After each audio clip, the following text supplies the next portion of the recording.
Hi and welcome to another bonus video about Taylor series and doing some of the tougher problems. So here we have a series.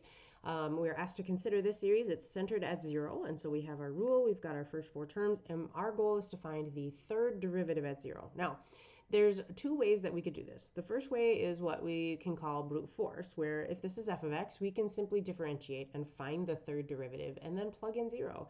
And if we did that, it would be fine.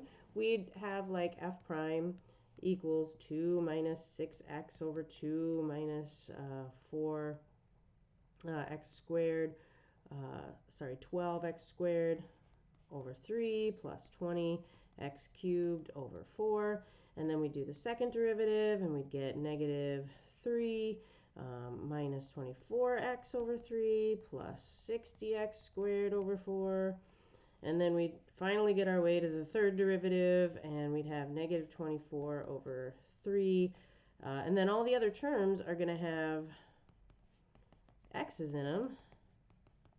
And so when we put 0 in for all the x's, they're all going to go away and turn into 0. And so there is my third derivative. So there's one way to do it.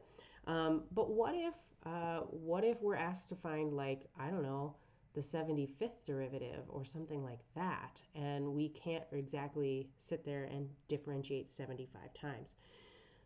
The way that we want to approach that when the situation or when the problem becomes too big for that brute force kind of not so elegant way to go about the problem is we want to remember that a Taylor series, which these are all Taylor series, and they're all constructed in the same way. So if we are centered at 0, it's going to be using this general rule. So n equals whatever, 0 to whatever. And so what we can do is if we consider, and in this series our 0 term doesn't exist, so in this series I can tell n starts at 1. So I know that this is where n was 1.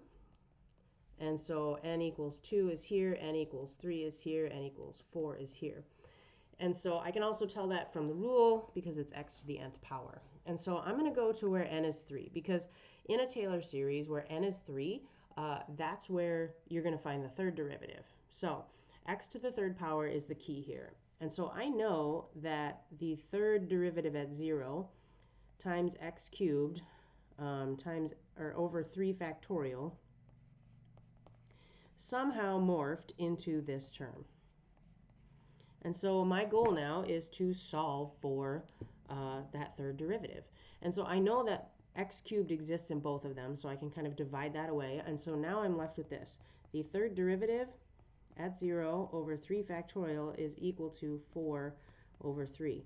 Well, all that's left to do is simply solve for the third derivative, multiply by that 3 factorial. And so my third derivative at 0 is 4 times 3 factorial over 3, which is 24 thirds, or 8 in this case. And then I'm also going to remember that I had a negative. I think I seem to have lost my negative, so I'm just going to go throw that back in. So my answer should be negative 8. So that's a little bit more elegant way. And so if we did want to construct and find the 75th derivative, then we'd do it in the same way. We'd say the 75th derivative at 0 comes from x to the 75 over 75 factorial. And using our nth term, we could construct a 75th value. The 75th term is going to be positive. 75 plus 1 is an even number. And so I'm going to have 76x to the 75th power over 75. And in much the same way, the x's I could cancel away. And then when I multiply by 75 factorial, I can find that the 75th derivative for this function at 0 is 76 times 75 factorial all over 75. And I could simplify that into 76 times 74 factorial, but there's really no need for that.